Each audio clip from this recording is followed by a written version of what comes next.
យើងនិយាយអំពីការវិតម្លៃទៅលើ douleur ការឈឺចាប់ évaluation de la douleur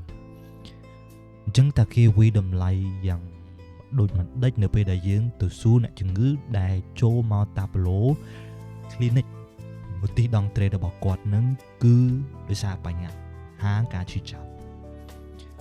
ចំណុចទី1គឺយើងសួរ tip របស់គាត់នឹងគេសំដៅលើប្រភេទនៃការឈឺគាត់ឈឺបែបម៉េចឧទាហរណ៍ថាឈឺដូចគេចាក់ឈឺលមូលលាក់អញ្ចឹងទៅទី2ទីតាំង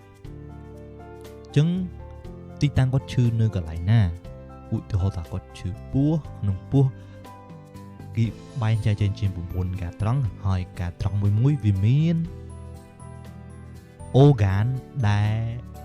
នៅក្នុងពោះរបស់យើងហើយចំណុចទី3គេនិយាយពី irradiation គេសំដៅទៅលើការរាលដាលនៃតែគាត់ឈឺនៅចំណុចណាមួយហើយឧទាហរណ៍គាត់ឈឺនៅ epigastric បន្ទាប់មកគាត់ឈឺរាលចាក់ទៅខាងខ្នង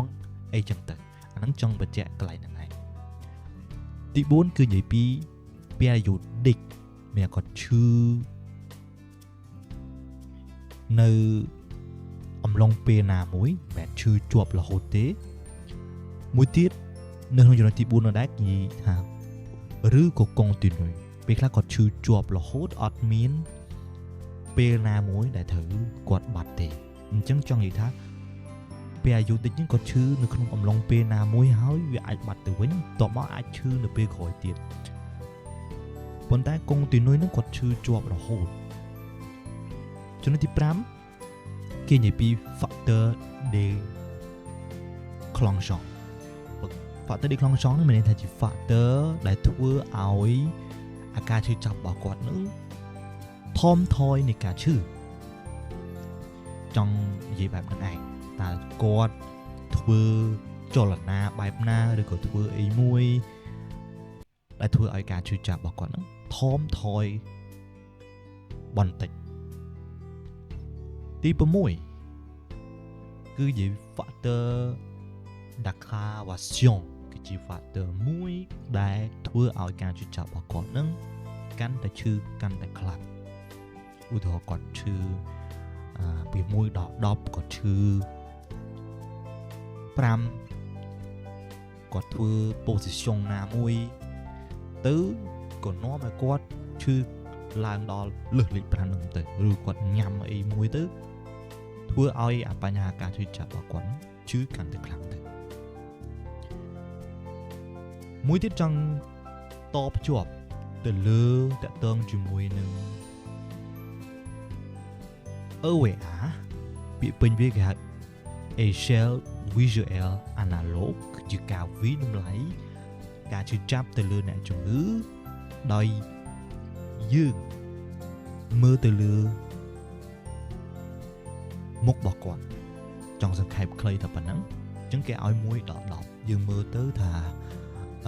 នៅពេលដែលគាត់ចូលមកដោយសារ douleur ការឈឺចាប់ហ្នឹងយើងមើលទៅលើទឹកមុខរបស់គាត់យើងអាចវិតម្លៃប្រហែលពី1ដល់10គាត់ឈឺប្រមាណមួយទៀតបើសិនជាគាត់ឈឺចាប់ហើយយើងទៅ examine physics យើងទៅចុចពោះគាត់ឧទាហរណ៍អញ្ចឹងទៅយើងមើលទៅលើមុខរបស់គាត់ដែរឈឺប្រមាណហើយនៅក្នុងនោះគេវិតម្លៃគឺបើសិនជាអត់មានការឈឺចាប់ទេយើងឲ្យគាត់យើងឲ្យ0ហើយបើសិនជាចន្លោះ1ដល់3មានថាគាត់ឈឺចាប់ហ្នឹងគឺនៅកម្រិតlaser ពី4ដល់6ហ្នឹងគឺ douleur moderate ពី7ដល់10ហ្នឹងគឺ douleur acute ចំណុចនៃការវិតម្លៃ douleur នេះគឺជាការសំខាន់ដែលតើជាមួយនឹង AVA ដើម្បីជួយយើងក្នុងការឲ្យថ្នាំបំបាត់ការឈឺចាប់ដែរតើតើជាមួយនឹង painkiller